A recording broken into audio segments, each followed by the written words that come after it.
Hello, good morning. Welcome to SOSIN classes. Firstly, I congratulate you all for getting through Civils Prelims 2020. Please note, in this session, we would be covering the important topics or expected topics of science and technology with respect to mains 2020. See, instead of discussing the previous year paper bits, we thought it fit and wise to discuss the important areas so that it would be immensely beneficial to you all. Okay? In case we take science and technology, please note everything is based on current affairs. It's a dynamic subject. So there is a reason we have included the topics and we have quoted the context why that particular topic has been chosen here. Most of the topics what we are discussing here, we have got an open-ended format. That is to say, we did not give in the question format. We have just given in the open-ended format so that what all the factors or intricacies involved with respect to each topic that can be discussed. So please note, we will not be discussing the answer. We will be just showing you the question or the area and why that is important, in what context it has been included here, and what are the factors or intricacies involved in that. So we will be discussing all that in detail. Clear? Then, please note, we have done this. We have selected the questions based on the scientific approach. So we are very confident and sure that it's going to help you a lot. Hope you appreciate our efforts. See, in case we take the expected areas, before discussing that, if you look at the previous year paper bits, see, in 2017, 4 questions were asked. In 2017, 4 questions were asked from science and technology. In the year 2018, 3 questions were asked from science and technology. And in the year 2019, 4 questions were asked from science and technology. Clear? So let us start off with the first question. Now see the first question. Space commercialization by India. So we have given in open-ended format. I did not give in the form of a question. So what are the things that are there that we are going to discuss? So why this topic has been included? See, the recent development is that, in case we discuss on this, that is INSPACe, Indian National Space Promotion and Authorization Center, okay, that has been created. Along with that, please note, New Space India Limited, that is another commercial arm of ISRO. So because of this, this topic has been included. So recent development is that INSPACe and other one is NSIL. Then why there is need for commercialization? See, why ISRO wanted to have this commercialization? In what way it is going to benefit ISRO? So, commercial wings of ISRO. So, if I take commercial wings of ISRO, already the existing wing of ISRO is Antrix Corporation, and now New Space India Limited has been added to that. Clear? Then, how this commercialization benefits ISRO?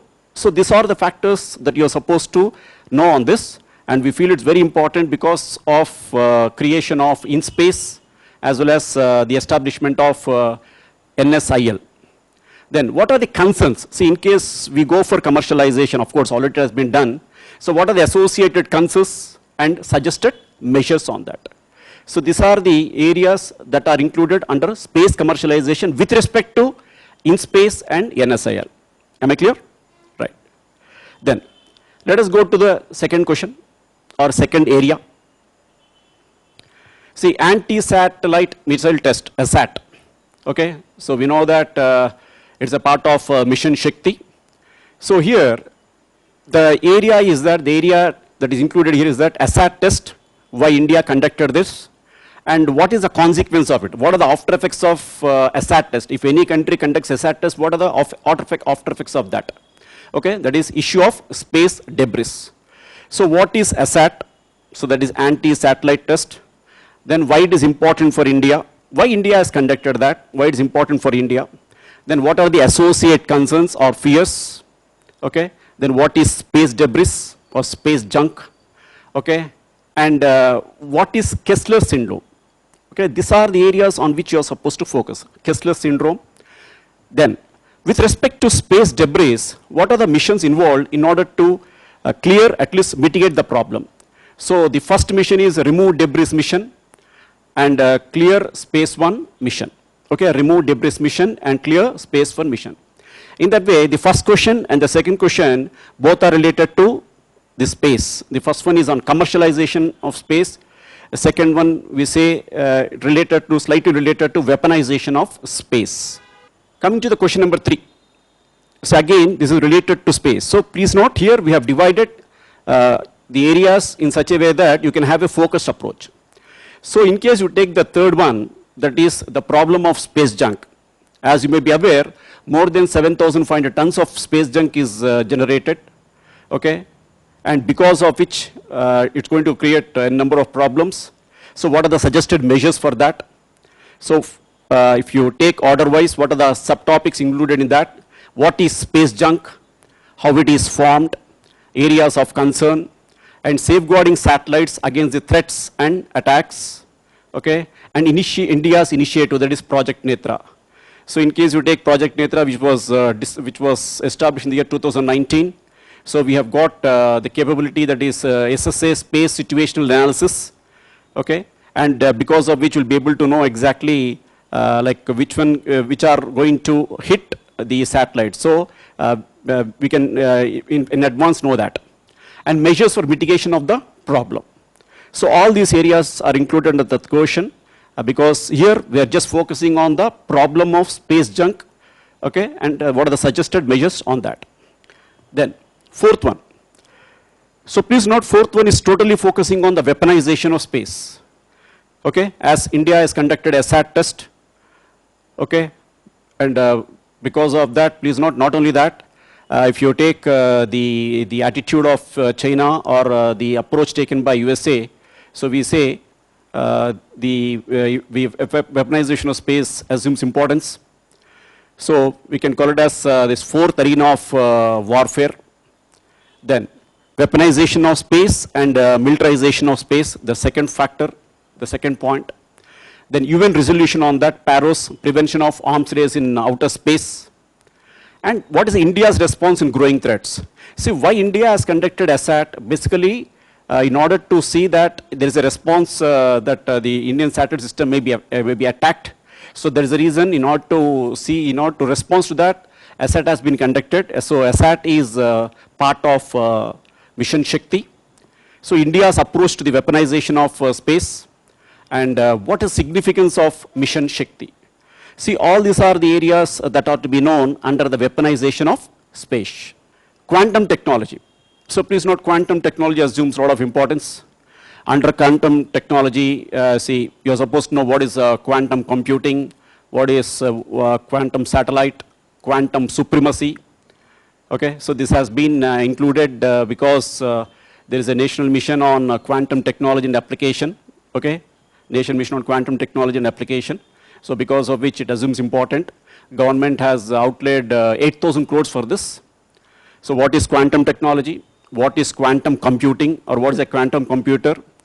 So what is quantum computer and in what way that is different from classical computing? And you might be aware of Sycamore, Google's quantum computer and Google's claim on that.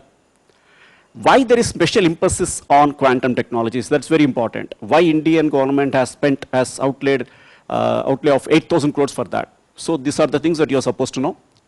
And under the mission, National Mission on Quantum Technology Application, we are going to work on that.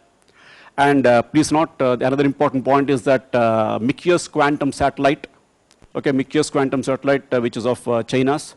So please note, quantum technology assumes a lot of importance. So these are the areas on which you are supposed to know with respect to quantum technology. We can definitely, there is a possibility that we may expect a question on quantum technology, and these are the areas that are included under quantum technology. Unmanned aerial system, or we say drone. So what are the applications of that, and why this topic has been included here? Say government has released a drone regulation policy, okay, and before that, so what is unmanned aerial system, and what are non-military unmanned aerial systems? What are the applications of aerial systems? See, aerial system, if you take drones, they can be applied for various applications, like for spraying pesticides, or even for entertainment purpose, this will be used. So what are the categories of drones? And please note, if you take this drone regulation policy, whether this policy is regulative or restrictive. So why are we using this statement, regulative or restrictive? Why this being question? Why this question is being framed? So you try to see how this policy is being, or how the policy of India's in respect to China's and US policy on drones. What is the market potential for non-military drones, and how that market is going to be affected because of the policies? So these are the areas on which you're supposed to know. And again, this is the latest area on which you have to focus. Then, patent pooling. See, we may not directly expect a question on COVID-19 pandemic, but please note there are certain associated areas on which we can expect questions. So one of the important areas is patent pooling. So what is patent? What is patent pooling? Okay, Costa Rica suggested patent pooling. Okay, and how this patent pooling is going to deal or help in dealing with COVID-19, and why there is special attention on patent pooling. Why there is special attention on patent pooling? Okay, then what are the legalities involved in that? What are the patent rights? And how the issues of royalty that will be addressed in case people go for patent pooling. So these are the areas on which you're supposed to focus. And the area of much needed medications to low. See, if you take patent pooling, definitely it's going to give access to low and middle income countries. Much needed medication is available to them because of patent pooling. So definitely that's a boon to the low and middle income countries. So all these areas are to be covered, and definitely this is one of the important areas on which you are supposed to focus. Program towards elimination of tuberculosis and malaria. See, in case we take India, India has already eliminated or eradicated polio and smallpox. And why are we discussing this tuberculosis and malaria? See, though India has put a lot of efforts in reducing or in dealing with the tuberculosis, see, nearly 27% of overall global total, if you take total global percentage, say 27% of cases are reported in India. And with respect to malaria, if you take Africa and India account for 85% of deaths. So this has been included because of the Global Tuberculosis Report 2019, as well as World Malaria Report 2019, and government's national strategic plan on that. So please note, they may ask you a question combining both the diseases. They may ask you a question on that. So what are the challenges that we face on that, and what are the suggested measures to mitigate or to eliminate, to eradicate these two? So what are the coordinated efforts required? So these are the areas on which you're supposed to focus. Then food fortification. So it's again very important topic, food fortification. So when I say food fortification, if you go back, we can go back to National Nutritional Strategy 2017. And what is the need for fortification? Why there is need for fortification? Okay, what are the measures taken? And in case you talk about food fortification, if you take Food Safety and Standards Authority of India, okay, they have set standards for 5 staples, namely wheat, rice, milk, oil, and salt. And the companies, in case any company who is complying with the standards, they'll be given F+ label. Okay, and what is Sampurna Poshan, Swasth Jeevan. So these are all the areas that are to be included in food fortification. And when I say food fortification, please note the recent things, fortified rice, of course, already you may be knowing it. Bio-fortified wheat, of course, already that has been discussed. And bio-fortified carrot variety. Okay, I mean, please note this food fortification is also can be related to Eat Right India campaign. Okay, Eat Right India campaign. So these are the areas on which you need to focus with respect to food fortification. Please note this is the most debated topic in India. India has passed surrogacy bill 2020. So there are different types of surrogacy, like gestational surrogacy, traditional surrogacy. And if you take based on the money aspect, commercial surrogacy and altruistic surrogacy. So what are the types of surrogacy? And why there is a lot of debate on that, and what this surrogacy regulation bill implies. Okay, what are the concerns raised by the individuals, and whether moral, ethical, and social issues have been addressed or not with respect to this bill. and whether people who are in need of it, whether they will be beneficial or not, whether they will be getting benefit or not. So whether surrogacy regulation bill benefits the needy or not. So these are the points that are to be noted. This is one of the important topics with respect to mains 2020. Then DNA technology regulation, so based on the use and application of bill. So basically DNA technology, basically to identify certain individuals, this bill has been incorporated. So what is DNA? Deoxyribonucleic acid. So it's a polynucleotide chain. So if you take this DLA technology, it was introduced in the year 2019. So it's very important because what are the key provisions of the bill, and what are the international guidelines on DNA profiling? That's very much important. And DNA technology bill is also known as DNA profiling bill. And what are the concerns raised by the committee? Because some of the provisions with respect to this are can be misused. And why there's diverse opinion and a lack of consensus on the bill? And is the bill in violation of human rights? Because when a particular individual when the details of the particular individual known, then how the secrecy is going to be maintained? So is it going to violate the human rights? So all these things have to be addressed. So what are the merits of the bill and what are the demerits of the bill? So all these areas have to be included or to be covered under DNA technology bill. National guidelines for gene therapy. So when we talk about gene therapy, we are supposed to know what is a gene therapy product and why this has been included. Because Indian Council of Medical Research published national guidelines for gene therapy, product development, clinical trials in the year 2019. Okay. And what is gene therapy and what are the types of it, and what are the key guidelines that have been given on that, and how it is going to treat rare diseases, okay? How it is going to treat rare genetic diseases is one of the important applications of this. So these are the areas covered under this national guidelines for gene therapy. Then MANAV, so that we call it as Human Atlas Initiative. So Department of Biotechnology recently launched MANAV in the year 2019. So if you take what is MANAV, like what are the participants in this project, and why MANAV is important, range of the database, see what are the database generated through MANAV, what is the range of it. So that's very important point to be noted. So please try to get as much information as possible on the areas discussed so that you can have a focused approach. In case a question is given, you can definitely answer that. Then Genome India project. Okay, this government has given clearance to this in the year 2020, and the 2,038 crores has been allocated to this. So what is Genome India project? Why it is important?